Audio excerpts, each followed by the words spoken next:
Good morning. Good morning, leaders. Leader is a strange word.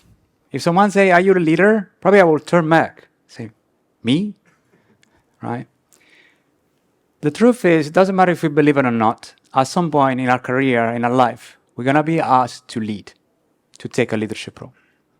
And what if I tell you that there is a method that is more than 100 years old, that you treat children like adults, that's gonna make you a better leader? Probably you think I'm crazy. You may be right. So my name is Simone. I'm head of engineering at On2. Given On2 is a UK company, let me check how many of you know what On2 does. Few. Okay. On2 is a all-inclusive subscription to electric cars. You get the car, you get insured, you can charge for free. It's a brilliant idea. I'm very passionate about it. However, I've been working as a leader in engineering for much longer than I've been at On2, roughly 10 years. I work in large organizations, small startups, few scale up. And the way I approach leadership, the way I learned how to be a leader was probably like, are we trying to do it?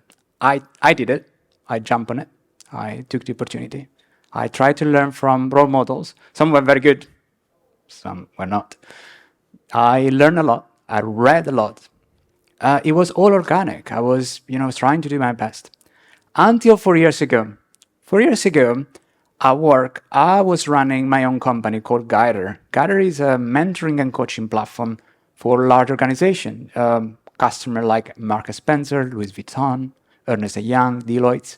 So given the level of those customers, I was spending most of my time talking with coaches, organizational psychologists. The question was like, how can we make leader better? How can we actually help them grow their teams, make their team better? And that was at work. At home, I just became a dad. So between one nappy and another, there were a lot of nappies, I was trying to figure out how can I create an environment where my daughter can thrive? How can I make her more resilient, happy? That was interesting. Then I was going back at work, and at work we were discussing, okay, Simone, don't read too much about leadership. There are some big rocks you need to make right. Some big principles. If you got the principle right, you're gonna be fine. It was interesting. They couldn't agree with each other which principle they were. But certainly it sounds like there were some core thing you want to make sure. And back at home, I discovered something called the Montessori Method. That was for child development. And I found it interesting because they were talking about the same thing. It was quite fascinating. Now, before I move into what I'm going to present you today, let me tell you what I'm not going to tell you today. So, first, I'm not going to tell you that you need to be a parent to become a better leader. It's actually the opposite. You're going to be tired, brain dead. I see people smiling. No, people are smiling that their children have grown up, so now they're sleeping. Seriously, people are not laughing are the one on the back. They're probably having a nap. Probably their children is young. So, but that's one. Second, this is not how to tell you how to grow your children, because the truth is that would be a minefield. Really get a lot of people upset. So that's not the point. And it's not the point. I'm not going to tell you that you need to treat your colleagues like children. This is actually the opposite. I often see really adults treated like children. And I don't believe that even children should be treated like such. So what I want to show you today is that it doesn't matter if you are a child or you're an adult, your core needs are the same. And this is why I like to make great people work at their best. You need to use the same principles. But even more, I'm going to tell you that I've been using those principles for the past 4 years. They are like my first principle, if you like, and has been quite successful for me to use it everywhere I do things. So you don't need to read, all lead dev or, a lot of publication on leadership. You just need to get 5 things right. If you get 5 things right, you're fine. You're going to be fine. Now, first, Maria Montessori and Montessori Method. Who is familiar with the Montessori Method or have heard of it? Quite a lot. So I'm glad, because if you Google it, you're going to find a lot of wooden toys, wooden furniture. So I was a bit nervous. Maybe people are coming here to know more about woodwork. This is not about woodwork, okay? So this method is an early childhood development framework that was created by Maria Montessori at the beginning of last century. So a very long time ago. Maria Montessori was a researcher and was a doctor, and she used observational skills and the research method to be able to identify and create this approach. I'll tell you at the end why this is important. However, although she was observing children that were between the age of 3 and 6, nowadays this method is used for primary school, even for secondary school. So across, of course, let's say all the growth of a child. Some of you may think, okay, Simone, I still don't get the connection. It's kind of like you talking children, leader, what's the connection? I think this was my light bulb moment. This phrase from Maria Montessori, help me to help myself. You can feel the tension, because if you hear help me, you're going to think, I'm going to lend you a hand. But if you hear help me to help myself, you realize that actually that's much more complicated. You may do a step back and say, how actually I'm going to do that? And I don't know you, but I can't find a better definition of coaching than this one.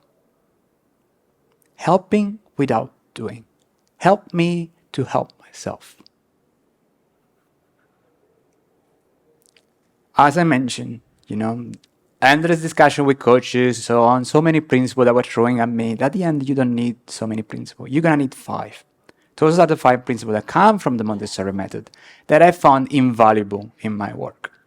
I divided them in 2 categories, the what principles and the how principle. Now, what type of property your team should display, your environment, your department. The how is actually how are you going to do that? How are you going to achieve that? Are you ready? Let's start. Number 1, independence. So independence is probably like the dream of every parent. You really think, when my daughter is going to be 2, I'm going to give her the key of the car. I'm going to say, go to the supermarket, buy some milk, done. Obviously, it doesn't work. It takes time. Apart from the joke, it really takes time. Independence is not something that, like you just do it and it happens. And I've been reminded of that every morning. Every morning I try to get out of the house. And every morning I think, if I could just put a jacket on, or shoes on, I would be out in 20 seconds. It doesn't work like that though. So, why? Well, because when she's gonna learn how to put her shoes on and jacket on, if I always do it for her? So often I try to step back and give her space. Space to learn, space to practice her craft, what she wants to learn. At times, I really need to get out of the door. So I put a jacket, she's screaming. This is why it's called the cry of independence of a baby. Jacket, let's leave. That's great. But most of the time, step back, give them space to grow, to learn. But this is not only about learning and growing. This is also about agency. You see, if we get people used to take their own decision, they're going to do it for the rest of their life. The more we take decision for them, doesn't matter if they're children or adults, the more they're going to feel like it's normal to actually don't take ownership. We're going to touch base on that at the end. But in general, I think that agency is very important. So the more we treat people with choices, the more they're going to likely to want to take choices. Now, let's summarize. Independence equal help me to help myself. Number 2, no. Independence at work. I've made a mistake. Boom. So independence at work, that happened. Independence at work is quite interesting because there is a lot of different type of independence. So at the end, I'm going to mention independence in terms of decision making. Here I'm going to talk about almost like execution independence. So how do we make, how do we act with independence? And to do that, I'm going to do a little quiz and a little story.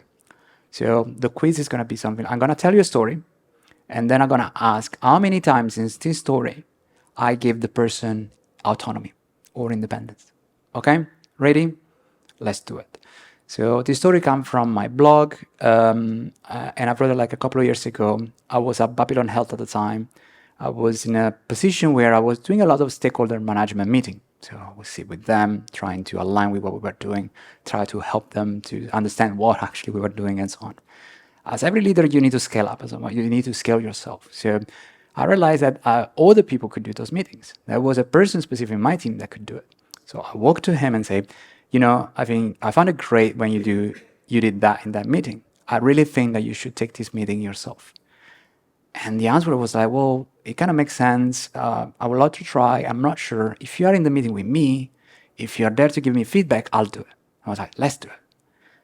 I will join this meeting, and so many times I have to bite my tongue.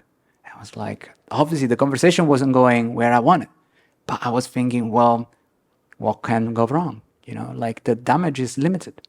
At time, I really had to step in because actually the conversation was going exactly where I didn't want it to go. It was too risky to get there, so I will interject, change the narrative, but most often I will step back, write some notes, and give some feedback. I will wait for a couple of days, and then I will go to this person and say, hey, do we want to discuss the meeting? Would you like some feedback? And if he say yes, then I will give some, my feedback, my comments. Now, how many of you think that I gave only one autonomy in this conversation? Anyone? Good. Two? This is very good. Three?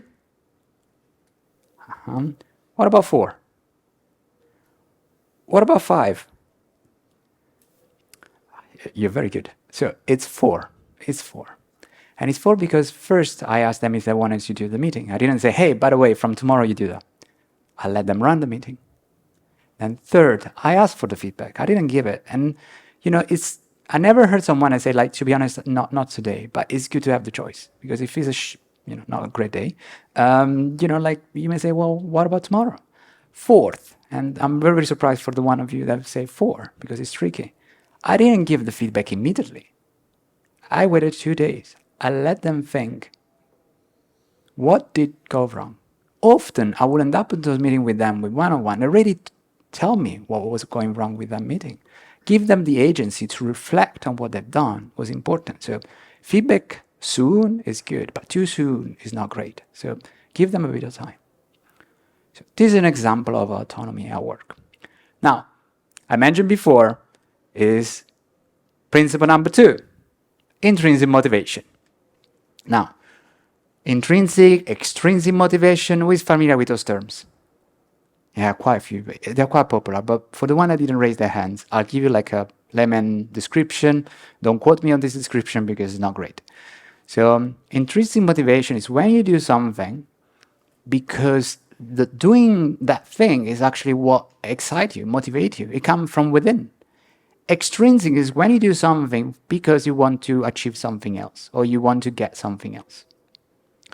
Why is this distinction important? It's important because there is a very sound theory that I'm going to mention at the end of this talk that has found that when something is intrinsically motivating, if you add extrinsic motivation, you actually decrease motivation. There are a great, I think they tried 3 or 4 times, so they did the research in 3 or 4 times. The outcome is always the same. You get a group, secondary school or university, you split the group, randomly selected, double blind, and then to one group you say, if you pass a test that you're supposed to do, I'll give you £100. To the other group, you don't do anything. It's your placebo group. What happened over and over again, surprising for me, is that people that were told are going to pay you £100 were performing worse in general than the people on the other group. So why is that the case? Well, it is the case because if something you really wanted to do, like learning, growing, and then someone suddenly give you money, then it becomes like, worst case scenario, I'm not going to get the money. But if you don't really get compensated, then you feel like, well, that's the problem is I'm not going to grow. So this is what's happening normally. Now, this is quite interesting. And when in Montessori we talk about intrinsic motivation, we really talk about one thing, competency. Competency is when we feel like we want to get better at something. And obviously, it's obvious for children, right? Because for children, the world is like oyster. There is so much they can learn, right? That's quite important. Now, what about work? At work, there is a big elephant in the room, a big elephant-sized sort of extrinsic motivator. We get paid to work, so it's kind of like you can't really separate it, can you? You can't remove it. We can try. We're not going to pay you. It's not going to work. So what I'm going to say now is not don't pay well. people that work with you. What I'm saying is that when you figure out how to pair them fairly, that means fair compared to the industry, fair compared to their colleagues, then if you want them motivated, don't think too much about extrinsic motivation. Think about intrinsic. Specifically, for work, what type of things are intrinsically motivating? In tech, everything we do is a learning experience. There is not a single thing we do that we can't get better at it. Okay? So that's important to recognize. Now, so what kind of thing you do? Well, first, I'm gonna tell you three things actually. First, invest in people growth. So, find the time to not only focus on their career growth, that is how their job title look good on LinkedIn, is actually what skills and behavior they want to learn. Focus on that. Number two, what else you can do?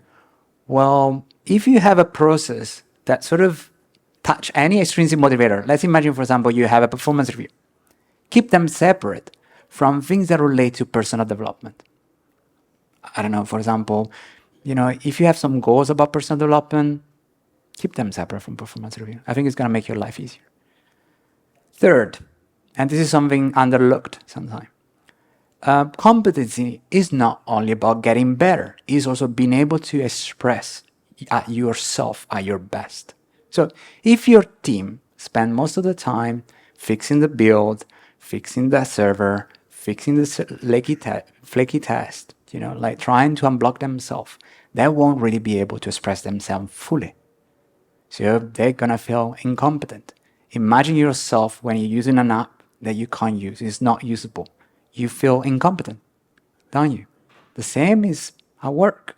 If you're not able to feel competent because you can't display what you can actually do, motivation go down.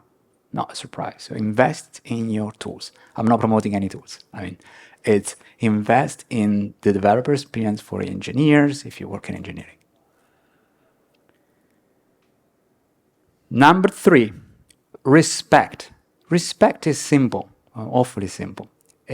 For the children is respect for the children and respect for the adults. That's great, but it's much more than that.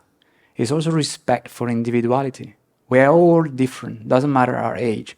We learn things at different age, we have things that we are better than others and vice versa. We grow at different stages. So it's very, very we're different from each other. So let's not treat each other like we are the same. Let's not put people in little boxes when they're a child. Now, probably you realize by now that every time I talk about children, there is a beautiful picture. It's very romantic almost. And when I talk about work, there is a bit of a dystopian picture. Obviously, if you don't work in a bank, I don't think this is what your work looks like. My apology if you work in a bank. Respect. So the baseline is be a nice human being. That shouldn't be a principle, right? It should be the baseline. So I'm not going to say that. What is respect at work? Means think about the individuality. Think that every time you define a process, think about process, think that we're not all little boxes. We're not all the same. And worse, not everybody's like you. Because the worst case you can do is to define process based on what you do, your skills, and how you perceive the world. Despite I went very fast on this principle really helped me a lot when I need to define new processes. Because it helped me to step back and think, am I defining something, even if it's just like a decision-making new process, that support people that have different, introvert and extrovert, for example? Do I support people that, rather do, technical things compared to management things? So even your career ladder, it needs to be a bit flexible because not everybody wants to just become either an IC or a manager. So things need to accept that life is complicated. And the more you grow as a leader, the more you become like the leader of a department, and the more the temptation to treat things like boxes is strong. Because if you have to, manage 50, 100 people, you're going to be really tempted to say, these are all my little boxes. Try to think, how can I give flexibility? Whatever the box I'm creating, how can I give a bit of flexibility on this box? Number 4, prepare environment. Prepare environment, I really love it. And probably for many of you that have heard of the Montessori, you think about the little chairs, the little table in a nursery. And yeah, it's true, that's the prepare environment. It's not only that. If you walk to a proper Montessori nursery, you may find like a jar of water, glass, made of glass, fruits, and little children that are 3 that I pour water for them, for their children, for their friends. I don't know, they cut fruits and they share it with their friends. So every behaviors that we want to incentivize in the children are there. Things that then we don't want to incentivize, they're not there. They're not even in the environment. If you ever been in a shop with the parents and the children, and the parents say, no, don't touch it, don't, you know, first it doesn't work, but second, it doesn't give independence. So if there is something the children doesn't want to do, just put it out. Leave it. Out of sight. This principle is so important that I'm going to use a quote from Maria Montessori. It's quite deep, so let's go slow on this. The adult works to improve the environment while the children work to improve themselves. I mentioned before, like for motivation, you can't really motivate someone. Similarly for improvement, you can't improve someone. It's not like opening said, I'm going to put some skills in, behavior in. The only thing you can do is to actually change the environment so that I can improve. This is why this is so important. This is my favorite slide. Prepare environment at work. Okay, so if you want to know, you know, I'm a very calm person, but if you really want to piss me off, probably the conversation is going to sound something like that. Oh, this team doesn't want to have ownership. They don't want to learn. And it really made me upset because I know that inside we all want to learn. We all want more ownership. So what's going on? When I hear those things, I imagine the same person telling me, I don't understand why this person is not running. Like, what do you mean? It's a cliff. How can you run? You can't even walk. Oh, we can do some training to improve that running. I said, no, you don't get it. It's like you can't just run. So when you are in this situation, your team doesn't display autonomy or ownership. It seems like they don't want to learn. Look at the environment. Mostly look, especially if it's ownership, ask how much autonomy you give them since they joined. Because ownership comes from autonomy. If they lost their agency, well, it's going to take a bit, step by step, to get it back. What's environment? Because obviously this is an OW principle, and probably one of the 3, probably the most important OW principle. The environment, when we used to work in an office, it was also physical. You know, I remember 10 years ago I was working at Sky, we were doing extreme programming, so we were like a pair programming workstation. The choice in the morning wasn't we're going to pair program or not, it was who we're going to pair program with. That was the behavior we're trying to incentivize. We had, I don't know, like a monitor with the continuous integration built. If something was broken, we'll have a massive loud sound, so we have to fix it. We had another monitor with operational metrics all there. The environment was built to incentivize certain behaviors, certain teamwork. Now we are in a hybrid situation, so we don't have a physical environment anymore. So what's there? Well, every tool that we use, again, I'm not selling tools. Everything we use is our environment. Think about how we communicate. Think what kind of IDE we use. This is all our environment. So what we make easy to do has an impact. What we make hard to do has another impact. Is it hard to communicate? Is it hard to pair program? Well, probably you need to look at your environment. But environment is not just tooling. Environment is also your culture. And the culture is not your 4 values or something that you posted like 2 years ago and you never look back. The culture is the people that you're hiring, the people that you're firing, the people that, you know, you're promoting. Why that you're promoting them? Why, you know, you are giving some prompts to someone. You say you've done a good job.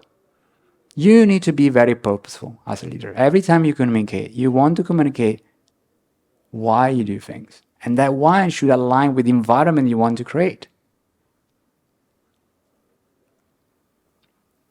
Number 5, freedom within limits. This is going to be personal. The reason I approached the Montessori Method so eagerly was because I grew up in a very authoritarian family. So autonomy, not that much. And as a parent, I was excited. I was like, I'm going to give my daughter all the autonomy she needs, all the independence she needs.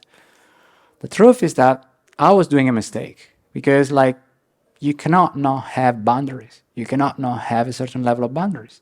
And the truth is that everybody has boundary. The only choice you have is to tell the boundary up front or you tell them later. So when you have expectation, when there are boundaries for children, it's important that you clarify them up front. If something cannot be done, it just can't be done. You say it up front. Anything that work, follow through.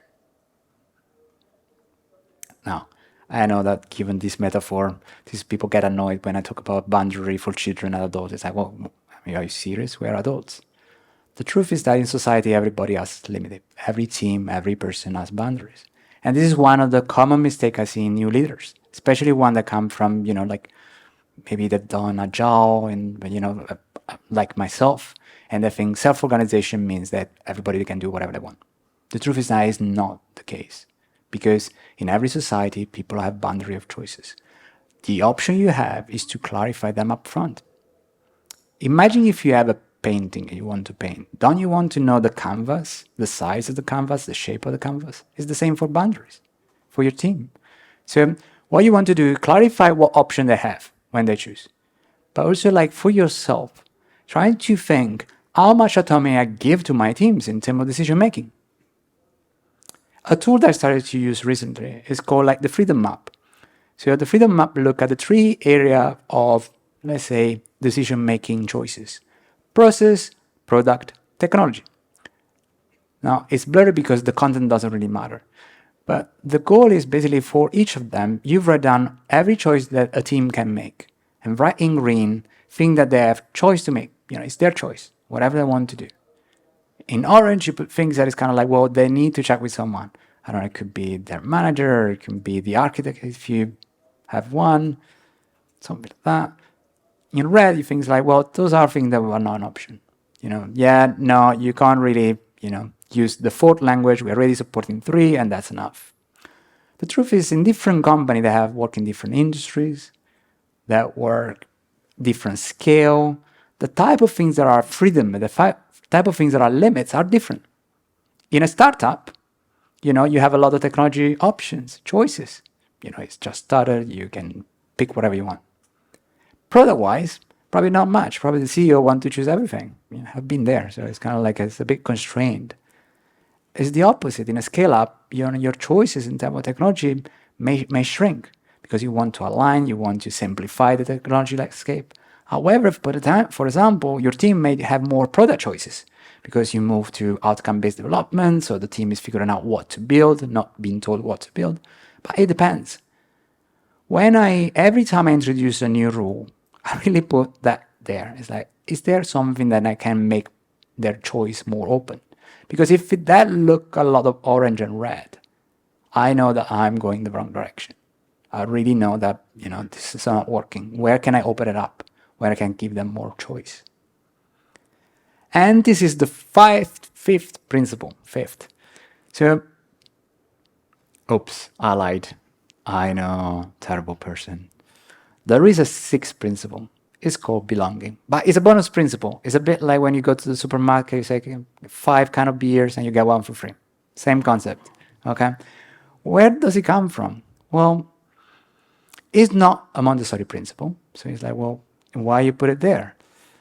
I put it there because the interesting thing, why Montessori is still working, they use it after 100 years old, is that underneath it support a very strong psychological theory that's called self-determination theory.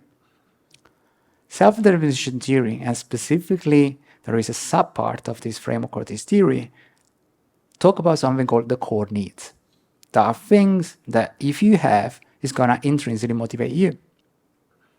Now, what are these core needs? Autonomy, competency, and belonging. If you think about it, the first 2 principles I mentioned, the what principle, are autonomy and competency. Interesting enough, they've done a lot of research on Montessori environment, and they noticed that also belonging is very strong. Why is that? Well, if you have respect, and if you create an environment where people are supported, it's almost impossible to not have belonging. You may ask, what's belonging again? Belonging is you feel connected to your boss, to your colleagues, to your company. So that sense of belonging is what drives there. So if you apply the 5 principles that I mentioned before, you get that for free. Again, independence, number 1. Intrinsic motivation, number 2. This is what you want to get in your team. respect, number 3, prepare environment, number 4, and freedom within limits. These are the 3 how principles, the how you're going to achieve them.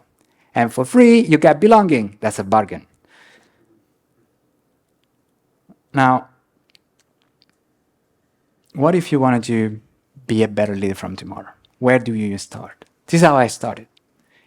When someone comes to you and say, I need some help, when you see someone that you think needs some help, think, help me to help myself. When you think, okay, how do I help someone help themselves? Think that you, as a leader, you need to work on the environment, while them, the team, work to improve themselves. Okay? And this is the end. If you want to find out more about the Montessori Method applied at work, you can follow me on my blog or on Medium. Normally I post things on Medium after a couple of weeks. Now, what question do you have? Thank you. Thank you.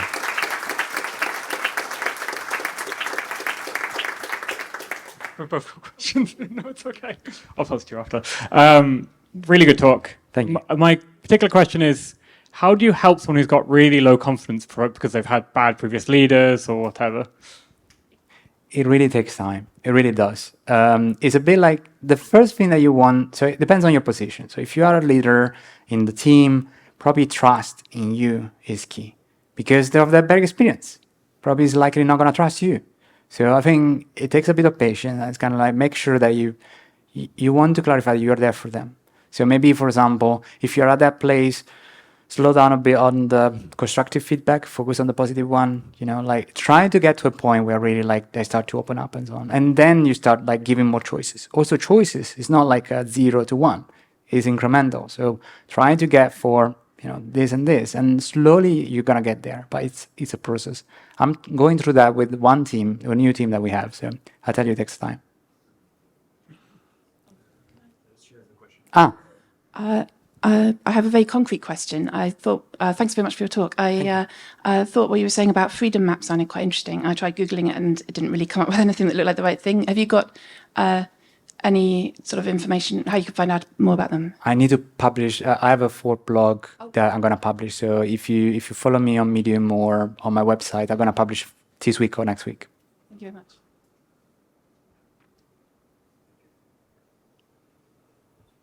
Thank you for the presentation. It was a very original one, and since my wife is working in a Montessori school, I'm very interested. And especially, I've heard that observation was very important in a Montessori schooling environment.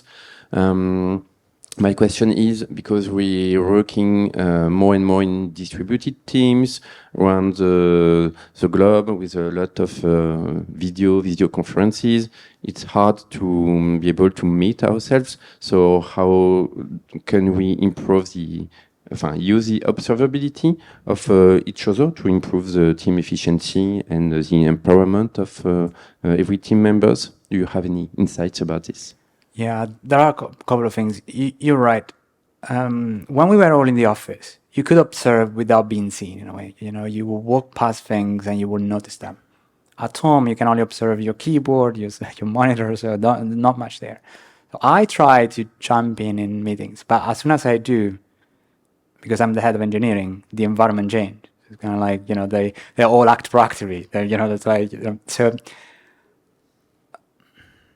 there are 2 things that you can do. You can have proxies. So you can ally with people that are already in the team to help you understand, observe for you. If you have one-on-one, definitely have one-on-one, trying to have relations with everybody. That second level feedback is going to help you, especially if you have already a leader in the team. Second, there is another aspect that is a bit controversial, but data helps as well. Trying to figure out, not because you want to monitor people, but because it's kind of like you want to know if something that you're doing is changing behaviors. So if there is something that, if you have some data you can collect on people's behaviors that can help you understand if it's working or not, that's another angle. I know it's controversial because I'm like, oh, you're spying on people, but the truth is that I'm trying to gather data to actually improve, the environment. So you want to be honest with people and say why you collect this data. You want to make sure that they know you display show with them, but the goal is the same. Thank you. You're welcome. Hi. Thank you for the talk. It was very, very useful. Thank you. One specific point you mentioned that is try to separate personal development goal from like performance reviews. I found that particularly difficult. Yeah. Would you mind share a little bit more detail on that, please? That's a catch-22, right? Because when performance review, let's not make me start on performance review, but that really affect a lot people behaviors. For example, if you put them, in a performance review, you put OKRs, then, it's not great because actually you shouldn't put OKR in there. If you put personal development, it's going to decrease motivation.